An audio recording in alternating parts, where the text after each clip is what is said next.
जय श्री कृष्णा दोस्तों, राधे राधे। जैसा कि आज शीतला अष्टमी है, आज के दिन शीतला माता की पूजा की जाती है और उनको बासी खाने के साथ भोग लगाया जाता है। इसीलिए ही इसे बासोड़ा भी कहा जाता है। जिस घर में शीतला माता का पूजन और व्रत शुद्ध मन से किया जाता है, वहाँ शीतला माता धन धान्य, सुख समृद्धि, आरोग्य, बच्चों पर चेचक, छोटी माता आदि से रक्षा करती हैं। सर्वप्रथम हम श्री गणेश भगवान की कथा को सुनते हैं। किसी नगर में एक राजा रहा करता था। बड़ी रानी बहुत ही शील और कुटिल स्वभाव की थी। बड़ी रानी के 2 पुत्र भी थे, परंतु छोटी रानी इसके बिल्कुल विपरीत थी। वो बहुत ही सदाचार वाली, सबका आदर सत्कार करने वाली थी, परंतु उसके कोई संतान नहीं थी। छोटी रानी गणेश जी की भक्त थी और हमेशा गणेश जी की भक्ति में ही लीन रहती थी। बड़ी रानी को राजा का छोटी रानी के पास जाना पसंद नहीं था, इसलिए वह राजा को किसी भी प्रकार से अपने पास रोके रखती थी। एक बार की बात है, राजा अपने नगर से दूर दूसरे नगर जा रहे थे, तो राजा ने बड़ी रानी से पूछा कि आपको दूसरे शहर से कुछ सामान मंगवाना हो तो बोल दो। बड़ी रानी ने कहा कि मुझे कपड़े, गहने, बच्चों के लिए खिलौने और बहुत सी वस्तुएं चाहिए।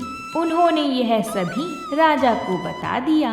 राजा ने कहा, ठीक है महारानी, जब हम आएंगे तब हम यह सारा सामान ले आएंगे। राजा उसके बाद छोटी रानी के पास गया और राजा ने छोटी रानी से भी पूछा कि हम दूसरे नगर जा रही हैं, क्या आपको कुछ मंगवाना है? तो छोटी रानी ने कहा कि मुझे कुछ भी नहीं चाहिए, मेरे पास तो सब है और आप जा रही हैं तो जल्दी वापस आइएगा, बस यही मुझे चाहिए। जब रानी ने ऐसा कहा तो राजा को बहुत अच्छा लगा। राजा के साथ साथ मंत्री को भी जब इस बात का पता चला तो मंत्री ने राजा से कहा कि छोटी रानी अपने लिए कभी भी कुछ नहीं मांगती है महाराज, तो क्यों ना हम उनके लिए एक गणेश जी की प्रतिमा ले आएं। राजा यह सुनकर खुश हो गया। आपने तो बहुत अच्छा विचार दिया है। अब राजा दूसरे नगर जाने के लिए रवाना हो गई और वहां से वापस आने से पहले बड़ी रानी के बताए अनुसार सारा सामान दास दासियों के द्वारा खरीद लिया गया। परंतु रास्ते में वापस आते हुए उन्होंने मंत्री से कहा कि वह छोटी रानी के लिए प्रतिमा लाना तो भूल ही गए हैं। तभी थोड़ा आगे चलते हुए उन्हें एक आदमी सड़क किनारे सभी देवी देवताओं की प्रतिमा बेचता हुआ दिखाई दिया। मंत्री ने कहा, क्यों ना प्रभु छोटी रानी के लिए यहीं से एक गणेश जी की प्रतिमा ले ली जाए। राजा ने कहा, अवश्य, और मंत्री ने जाकर गणेश जी की सुंदर प्रतिमा को उस आदमी से अच्छे दामों पर खरीद लिया। जब राजा अपने नगर वापस आया तो राजा ने बड़ी रानी को उनकी मंगाई सारी चीजें दे दी। फिर राजा ने छोटी रानी को भी गणेश जी की वह मूर्ति दे दी। गणेश जी की उस सुंदर मूर्ति को देखकर छोटी रानी बहुत प्रसन्न हुई और उन्होंने उन्हें महल के मंदिर में स्थापित किया और उनकी पूजा की। उस प्रतिमा के महल में आते ही राजा को शुभ समाचार मिलने लगे। राजा के पड़ोसी राज्य से चल रही बहुत समय की लड़ाई में राजा की जीत हुई। राजा को समाचार मिला कि राजा के राज्य में पानी की समस्या भी दूर हो गई है और सारे जलाशय, बावड़ियां भी भर गई हैं। राजा के राज्य में फसल भी बहुत अच्छी हुई और कुछ महीनों बाद छोटी रानी को भी गर्भ ठहर गया। जब बड़ी रानी को पता चला कि छोटी रानी को भी गर्भ ठहर गया है तो वह बहुत विचलित हो गई। उसे लगा कि यह तो बहुत गलत हो गया है। उसने सोचा कि जब से यह गणेश जी की मूर्ति यहाँ स्थापित हुई है तब से ही कुछ ना कुछ अच्छा ही हो रहा है। ऐसा कहकर बड़ी रानी ने अपनी दासियों से गणेश जी की उस मूर्ति को चुराने को कहा और बड़ी रानी ने उस प्रतिमा को महल के कुएं में डाल दिया।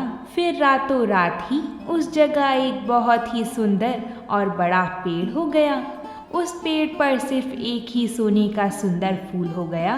सुबह उठकर जब सबने उस वृक्ष को देखा तो वह सभी सोने के फूल को देखकर हैरान रह गए। सब उस फूल को लेना चाह रही थी, पर वह फूल किसी के हाथ नहीं आ रहा था।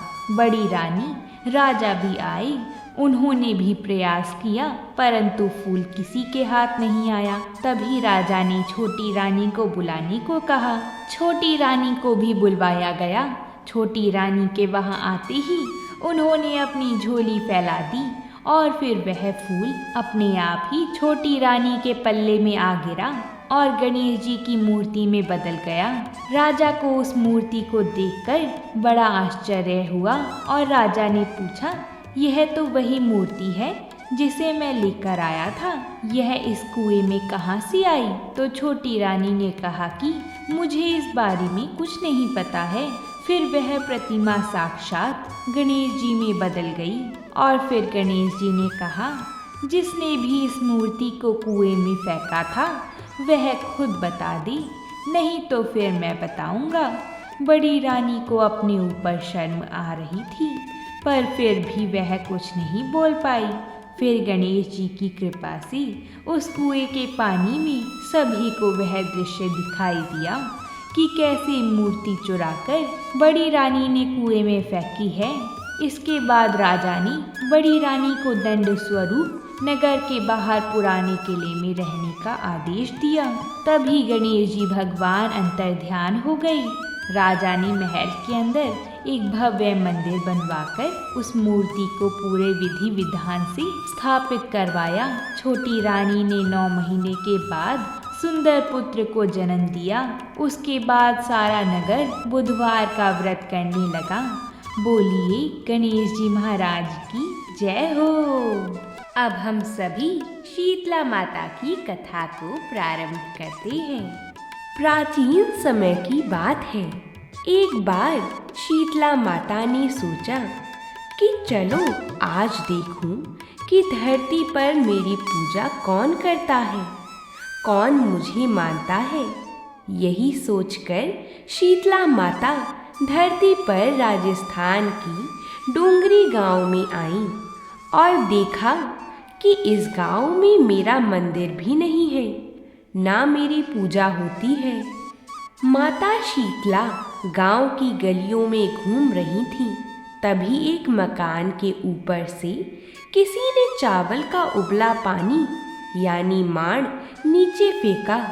वह उबलता पानी शीतला माता के ऊपर गिरा, जिससे शीतला माता के शरीर में छाले पड़ गई। शीतला माता के पूरे शरीर में जलन होने लगी।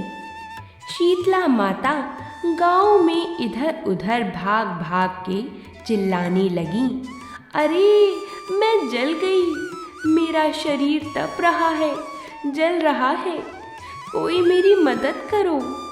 लेकिन उस गांव में किसी ने शीतला माता की मदद नहीं करी। वहीं अपने घर के बाहर एक कुम्हारन महिला बैठी हुई थी। उस कुम्हारन ने देखा कि अरे यह बूढ़ी माई तो बहुत जल गई है, इनके पूरे शरीर में छाले यानी फफोड़े पड़ गए हैं, यह तपन सहन नहीं कर पा रही हैं। तब उस कुम्हारन ने कहा, हे माँ, तू यहाँ आकर बैठ जा, मैं तेरे शरीर के ऊपर ठंडा पानी डालती हूँ। कुम्हारन ने उस बूढ़ी माई पर खूब ठंडा पानी डाला और बोली, हे माँ, मेरे घर में रात की बनी हुई राबड़ी रखी है, थोड़ा दही भी है, तू दही राबड़ी खा ले। जब बूढ़ी माई ने ठंडी ज्वार के आटे की राबड़ी और दही खाया तो उनके शरीर को ठंडक मिली। तब उस कुम्हारन ने कहा, आ माँ बैठ जा, तेरे सिर के बाल बिखरे हैं, ला मैं तेरी चोटी गूंथ देती हूँ। और कुम्हारन माई की चोटी गूंथने हेतु कंघी बालों में करती रही। अचानक कुम्हारन की नज़र उस बुढ़िया माई के सिर के पीछे पड़ी तो कुम्हारन ने देखा कि एक आंख बालों के अंदर छुपी है। यह देखकर वह कुम्हारन डर के मारे घबराकर भागने लगी। तभी उस बुढ़िया माई ने कहा, रुक जा बेटी, तू डर मत। मैं कोई भूत प्रेत नहीं हूँ, मैं शीतला देवी हूँ। मैं तो इस धरती पर देखने आई थी कि मुझे कौन मानता है, कौन मेरी पूजा करता है। इतना कहकर माता चार भुजा वाली हीरे जवाहरात के आभूषण पहने, सिर पर स्वर्ण मुकुट धारण किए अपने असली रूप में प्रकट हो गईं। माता के दर्शन कर कुम्हारन सोचने लगी कि अब मैं गरीब इस माता को कहाँ बिठाऊं।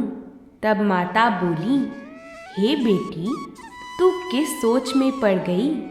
तब उस कुम्हारन ने हाथ जोड़कर आंखों में आंसू बहते हुए कहा, हे माँ, मेरे घर में तो चारों तरफ दरिद्रता बिखरी हुई है। मैं आपको कहाँ बिठाऊं? मेरे घर में ना तो चौकी है, ना बैठने का आसन ही। तब शीतला माता प्रसन्न होकर उस कुम्हारन के घर पर खड़े हुए गधे पर बैठकर एक हाथ में झाड़ू, दूसरे हाथ में डलिया लेकर उस कुम्हारन के घर की दरिद्रता को झाड़ कर डलिया में भरकर फेंक दिया और उस कुम्हारन से कहा, हे बेटी, मैं तेरी सच्ची भक्ति से प्रसन्न हूँ। अब तुझे जो भी चाहिए मुझसे वरदान मांग ले।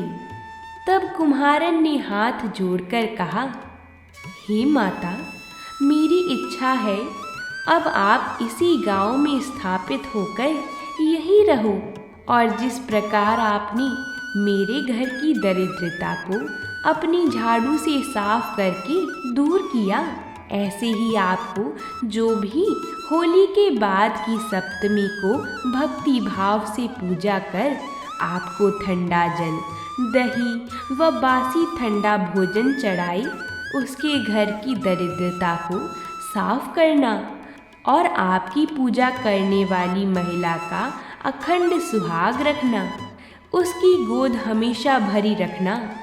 साथ ही जो पुरुष शीतला सप्तमी को नाई के यहाँ बाल ना कटवाए, धोबी को कपड़े धुलने ना दे और पुरुष भी आप पर ठंडा जल चढ़ाकर, नारियल फूल चढ़ाकर परिवार सहित ठंडा बासी भोजन करे, उसके काम धंधे व्यापार में कभी दरिद्रता ना आए। तब माता बोली, तथास्तु।